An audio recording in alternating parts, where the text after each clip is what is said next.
इसीलिए पोलियो की खुराक पिलाना है हर बार।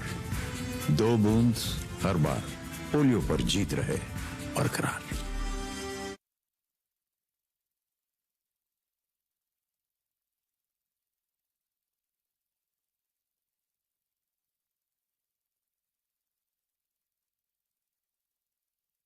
सभी किसान भाइयों और बहनों को नमस्कार।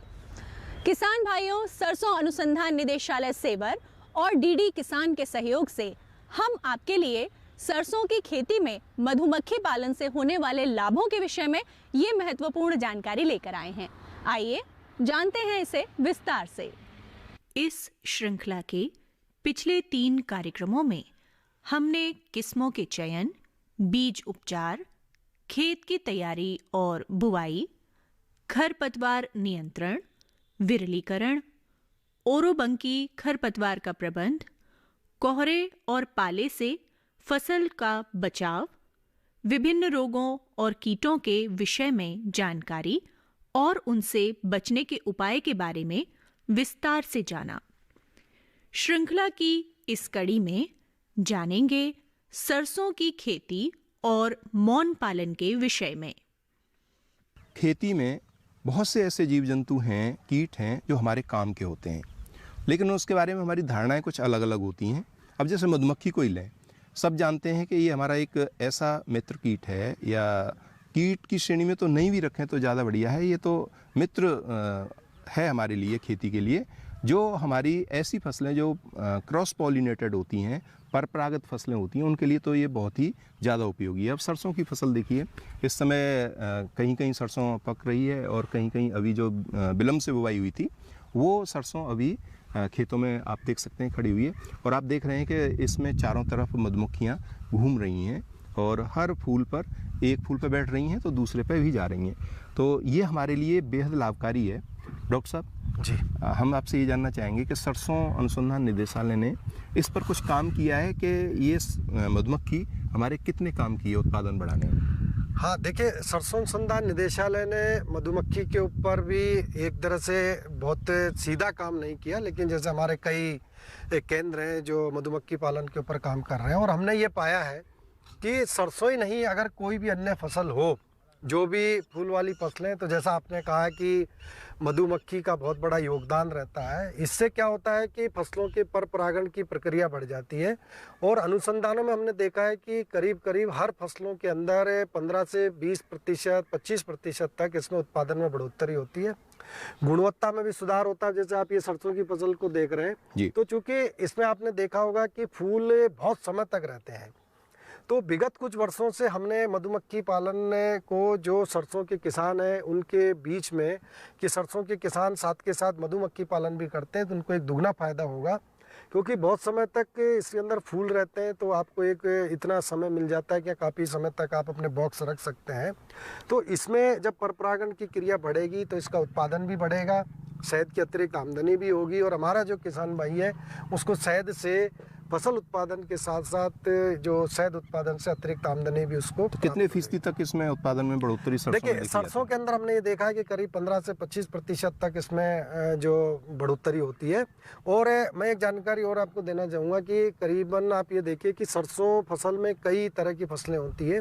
जैसे ये भारतीय राई है, इसमें करीब 15 से 20% तक क्रॉस पॉलिनेशन होता है, लेकिन हमारी एक फसल है तोरिया जी, वो टोटली क्रॉस पॉलिनेशन होती है, तो वहाँ पर मधुमक्खी का होना बहुत जरूरी है। तो जैसे 15 से 20%, 25% तक की जो उपज में बढ़ोतरी होती है। अब ये है कि मधुमक्खी पालन का जो काम करते हैं, अब जैसे हम तो जहाँ खड़े हुए हैं वहाँ तो बक्से रखे हुए हैं, अभी हम उनको भी देखेंगे।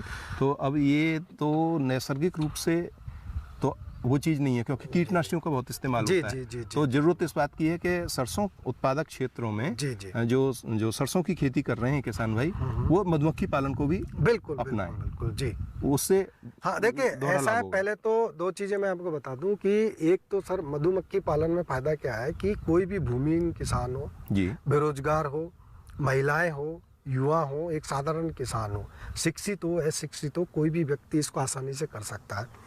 किसानों के बीच में दिमाग में आती है कि मधुमक्खी पालन है क्या।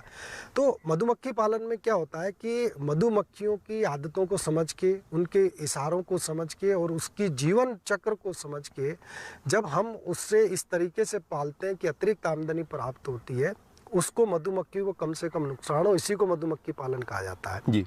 वो तो कहने का मतलब आपका ये है कि जो सरसों की पैदावार को अगर 15 से 20% तक बढ़ाना है तो एक सहयोगी काम हमारे लिए है जी। उत्पादन भी ये बढ़ेगा। एक ऐसी तकनीक है सर जिसके अंदर 15 से 20% आप देखिए, अगर खाद डालेंगे तो लागत आपकी लगेगी, उसके अलावा बीज कोई अच्छा डालेंगे उसकी लागत लगेगी, कोई भी कृषि क्रियाएं करेंगे आपको एक अतिरिक्त लागत लगानी पड़ रही है। लेकिन मधुमक्खी पालन की वजह से आपका 10 से 15%, 25% तक अगर उत्पादन में बढ़ोतरी हो रही है तो उसमें जो आपने मधुमक्खी बॉक्स को रखने के लिए जो लागत लगाई वो आप शहद से प्राप्त कर सकते हैं। तो ये एक ऐसा कंपोनेंट हो गया, ऐसा इंटरवेंशन हो गया है जो आपको मतलब बिल्कुल कम उसके अंदर एक तरह से मिश्रित खेती कहिए, मधुमक्खी और सरसों को मिला दिया जाए जी जी तो 2.5-3 महीने 4 महीने की जब तक फसल है, जब तक फ्लावर उस पर रहता है तब तक हमको मधुमक्खी पालन अपने सरसों के खेतों के आसपास करना चाहिए। मधुमक्खी पालन कहीं से भी शहद इकट्ठा कर सकती है, कोई फसल हो, लेकिन चूंकि इसमें बहुतायत में फ्लावर होते हैं तो इसकी जो शहद बनने की जो गति होती है वो भी इसमें ज़्यादा होती है। सरसों के किसानों को जागरूक करने के लिए कि वो अधिकतम मधुमक्खी पालन का भी काम करें, इसके लिए हमारे यहाँ से नियमित रूप से किसानों को प्रशिक्षण दिया जाता है।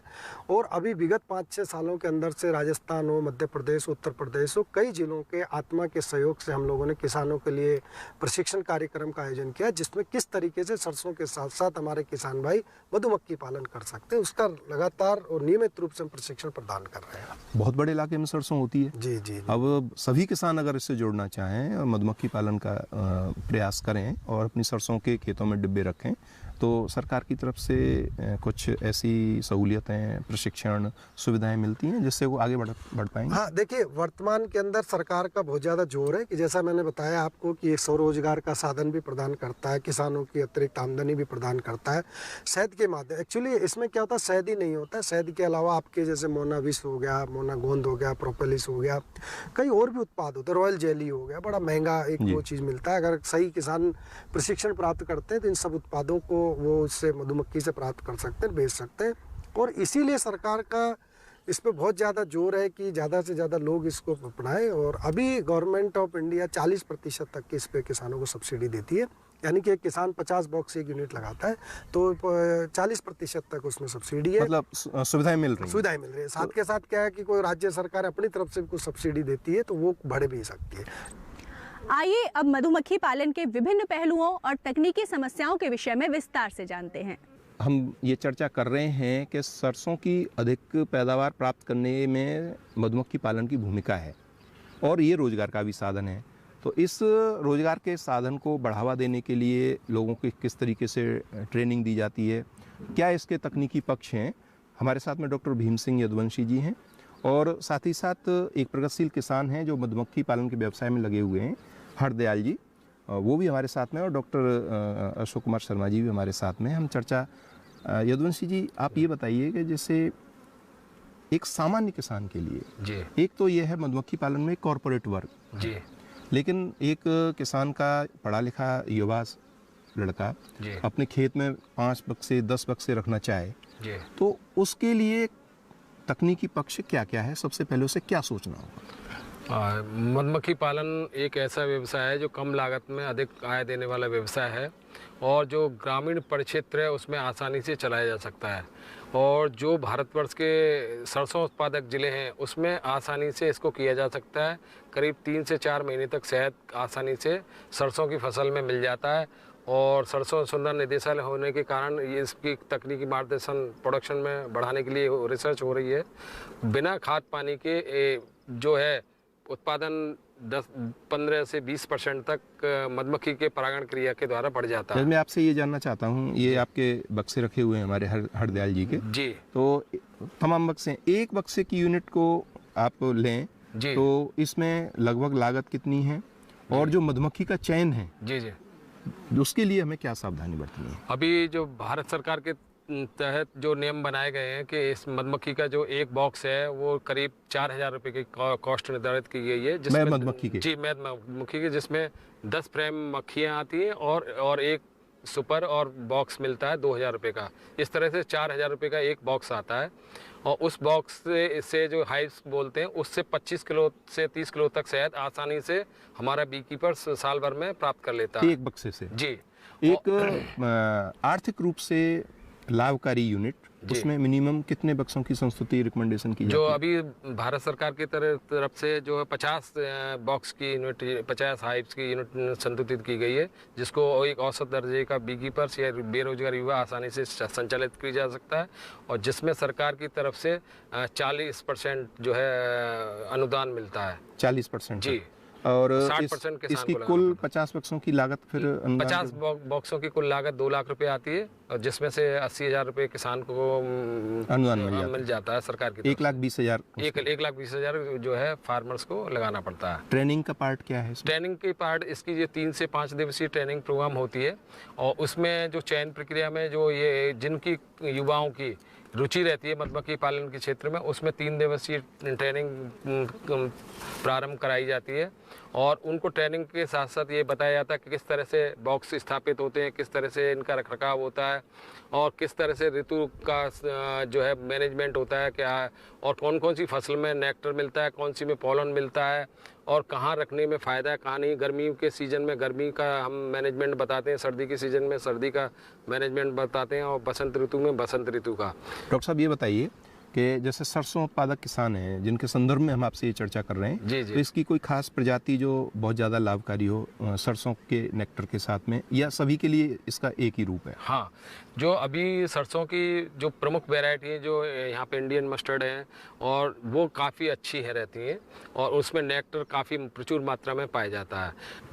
तो डॉक्टर साहब ये आपने इसकी मिशन के बारे में बताया, इसके तकनीकी पॉइंट के बारे में बताया। अब मैं थोड़ा ये जानना चाहता हूँ कि बक्सों में जो सही तरीके से इसका पालन हो, तो उसकी व्यवस्था किस तरीके से की जा सके, हम अपने किसान भाइयों को थोड़ा ना प्रदर्शन करके या खोल के भी देखें।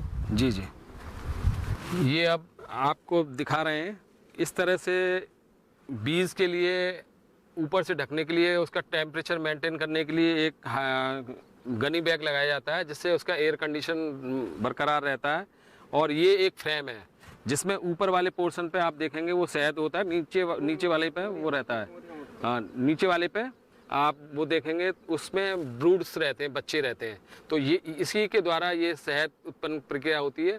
और ये जो मधुमक्खियाँ सरसों के फील्ड में जाती हैं जहाँ नेक्टर सबसे ज़्यादा पाया जाता है, और वहाँ से लाके इस नेक्टर में जो पानी के परसेंट है वो 60 से 70% रहता है, उसको सुखा के फिर 18% तक ये ले आती हैं, और फिर उसको सील्ड कर देती हैं, और वो शहद सील्ड हो जाता है। सरसों का शहद के बारे में मैं आपको बताऊं, विश्व में सबसे ज़्यादा मांग इसी शहद की है। और जो बी कीपर्स पहले बी कीपिंग का काम करते थे, अब वो ट्रेडिंग का भी काम करते हैं। और लोधाबाई गांव से जो प्रोग्राम शुरू किया गया था, वो अब लंदन तक, लॉस एंजलिस तक उनका शहद जा रहा है। ये गर्व की बात है, जो कि लोकल से जो है ग्लोबल तक पहुँच गया है। तिलहनी फसल में एक मुख्य उत्पादक फसल है, और सरसों की खेती के साथ में मधुमक्खी पालन का व्यवसाय बखूबी किया जा सकता है। 4 गुना तक अभी गुंजाइश इस क्षेत्र में है। जितना पैदावार इस समय पर मधुमक्खी पालन के माध्यम से शहद की है, उसका 4 गुना तक भी अगर हम पैदा करें और ज़्यादा, तब भी अंतर्राष्ट्रीय स्तर पर इसके मार्केट की प्रचुर लाभ की संभावना है। हमारे साथ में किसान भाई हरदयाल जी हैं, और ये नगला कल्याण के रहने वाले हैं। भरतपुर जनपद का एक गांव है, शहदोत्पादक गांव है। बहुत से किसान भाइयों ने यहाँ पर शहद का काम किया है, और ज़्यादातर लोग सरसों की खेती करते हैं तो शहद की उत्पादन की तरफ बढ़े हैं। तो हरदयाल जी, आपसे मैं जानना चाहूँगा, ये कितने बक्से आपके हैं? ये सर जी फिलहाल तो ये यहाँ पर क्या है 60-70 ही बक्से हैं। बाकी कितने बक्सों के मालिक हैं आप? हमारे पास में हम 3 भाई हैं जी। इस समय हमारे पास में 1500 के लगभग बॉक्स हैं। 1500 बक्से कितने साल काम हो गया करते करते?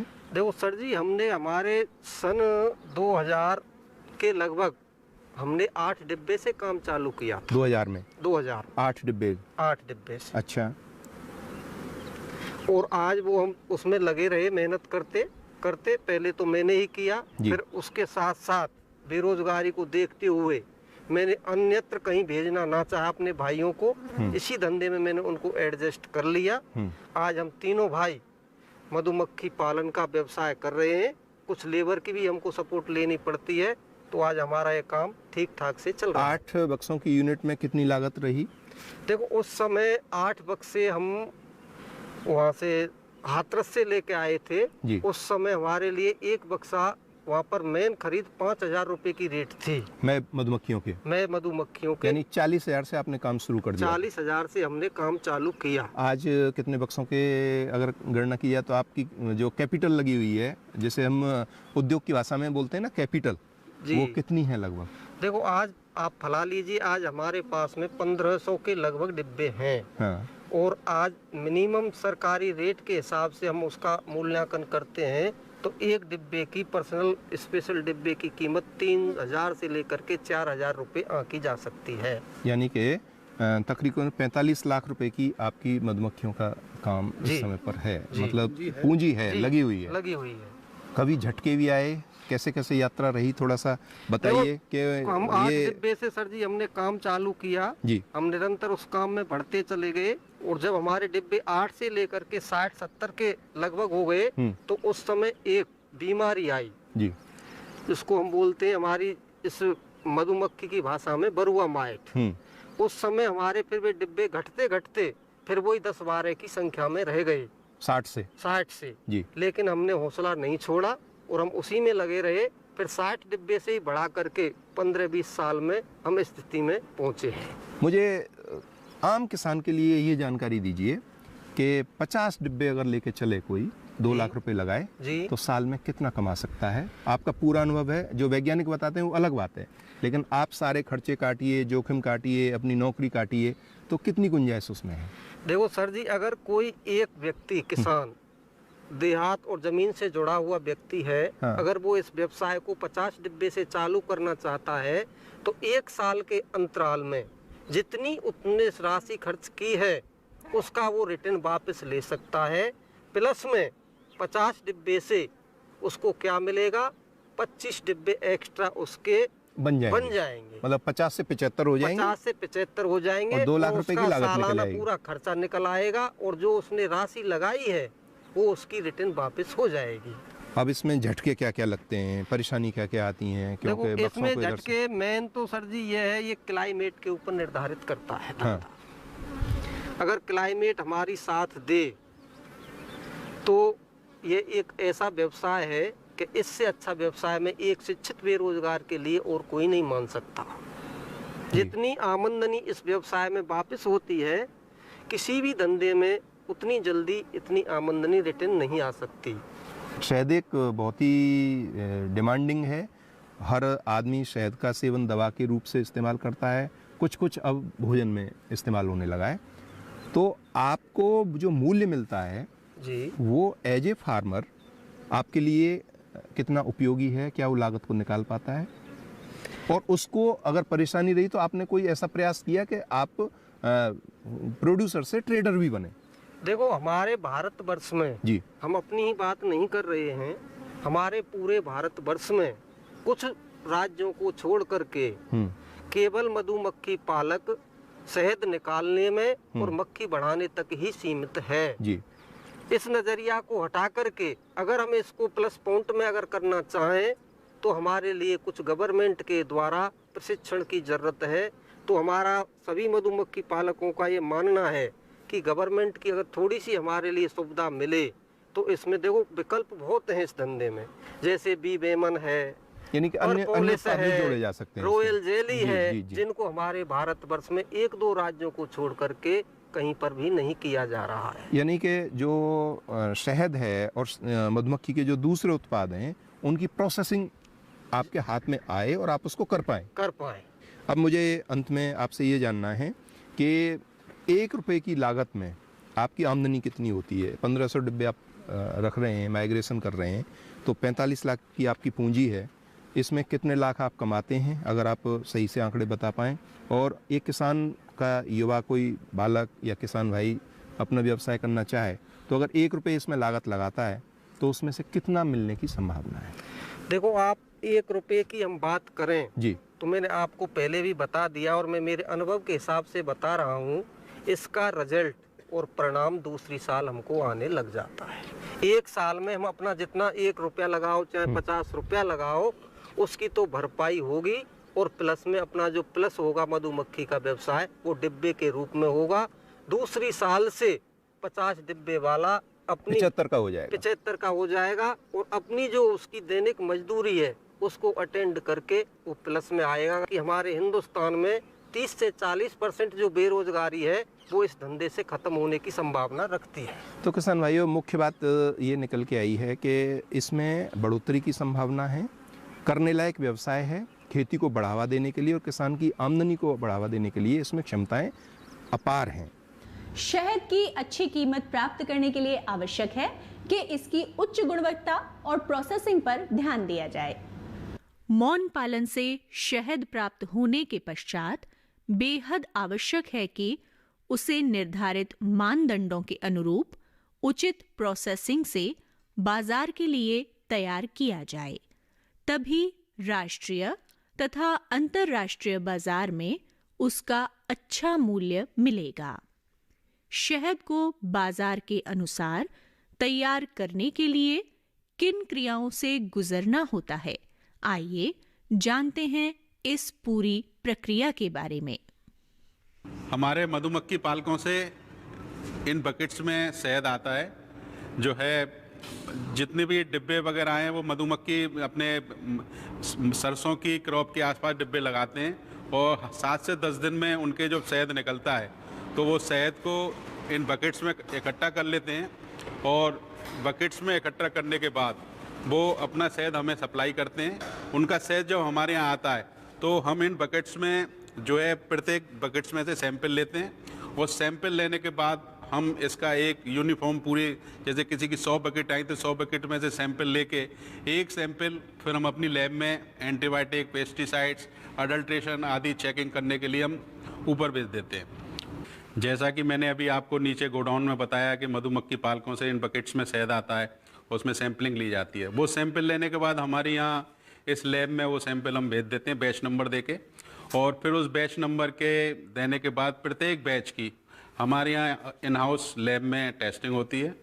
FSSAI जो हनी लोकल मार्केट में जाना होता है उसकी हम एच पर FSSAI टेस्टिंग करते हैं और जिस हनी को हम एक्सपोर्ट करते हैं उसको US FDA या यूरोप जाना हो तो यूरोपियन गवर्नमेंट के जो नॉर्म्स हैं उन नॉर्म्स के अनुसार हम यहाँ पूरी टेस्टिंग अपनी इन हाउस में करते हैं, जैसे कि HMF है, एंटीबायोटिक हैं, पेस्टिसाइड्स है, C4 अडल्ट्रेशंस हैं। वो सारे टेस्ट जो है हम टेस्टिंग करने के बाद उस रॉ हनी को फिर हम आगे प्रोसेसिंग में लेते हैं और अपना प्रोसेसिंग में पूरा बैच बनाते हैं। जिस तरीके से बायर का जितने का ऑर्डर होता है उस ऑर्डर के हिसाब से उतनी क्वांटिटी हम आगे इस टेस्टेड माल की प्रोसेसिंग में लेते हैं। अपने टेस्टिंग प्रोटोकॉल के अनुसार पूरे टेस्ट करने के बाद हम फिर अपना बैच प्लान करते हैं। बैच प्लान में हनी की जो बकेट्स हैं सब प्रथम तो हम डीक्रिस्टलाइजर में लगाते हैं उसको लिक्विड करने के लिए, क्योंकि हनी जो है लिक्विड थोड़ा गर्म होकर वो थोड़ा तरल हो जाता है तो फिर आगे फिल्ट्रेशन में और उस सभी चीज़ में आसान हो जाता है। तो डीक्रिस्टलाइजर से हमारा हनी पहुंचता है सीम में। सीम में भी 100 माइक्रोन की एक जाली मैश लगा होता है जिसमें कि मोटा जो भी गंदगी है वो सब उस पर रह जाती है। उसके बाद पुनः हम हनी को जो है उससे जो है आगे बेचते हैं और हनी में मेन जो बीकीपर से हनी आता है उसमें मॉइस्चर की मात्रा जो है 22 से 23 होती है और इंटरनेशनल पैरामीटर्स में जो है हनी हमारा 18.5 मॉइस्चर पे जाता है।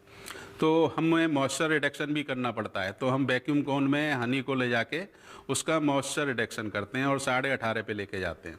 और जो बल्क में हनी हमारा US जाता है उसको फिर हम अपने सीधे टैंक में लेके जाते हैं और वहाँ हमारे 40 टन के टैंक हैं, पूरा एक बैच 40 टन का बनता है।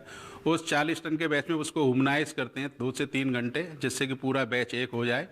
और जब हम फिलिंग करते हैं उसकी तो पुनः हम जब प्रत्येक ड्रम को भरते हैं उसके बाद थोड़ा सा सैंपल लेके एक सैंपल कलेक्शन करते हैं और वो हनी भी फाइनल बैच का बनने के बाद हम अपनी लैब में भेजते हैं। यहाँ लैब में भी पूरा हनी जो है हमारा पुनः इंटरनेशनल पैरामीटर्स या लोकल पैरामीटर जो बायर की रिक्वायरमेंट है उसके अनुसार पुनः हमारी लैब में हनी की टेस्टिंग की जाती है और जो यूएस या यू में जो हमारा हनी जाता है उसका एक सैंपल हम बाहर यदि कहता है तो हम कुछ हनी का टेस्टिंग जो है QSI जर्मनी या इंटरटेक जर्मनी से भी कराते हैं। और यूएस में जो हनी एक्सपोर्ट होता है उसका एक NMR टेस्ट होता है, हमारी EIA ने कंपलसरी कर रखा है। तो उस टेस्ट की चेकिंग हम EIA की जो एक्सपोर्ट इंस्पेक्शन एजेंसी की लैब है बॉम्बे, उसमें हम एक सैंपल वहाँ भेज के चेक कराते हैं। उन सब की रिपोर्ट जो है प्रॉपर आने के बाद फिर हमारा ये शिपमेंट आगे जाता है। किसान भाइयों, अभी हमने सरसों की खेती में मधुमक्खी पालन से होने वाले लाभों के विषय में विस्तार से जाना। अगली कड़ी में कुछ और उपयोगी जानकारियों के साथ होगी आपसे पुनः भेंट। तब तक के लिए दीजिए हमें अनुमति और स्वीकार कीजिए हमारा नमस्कार।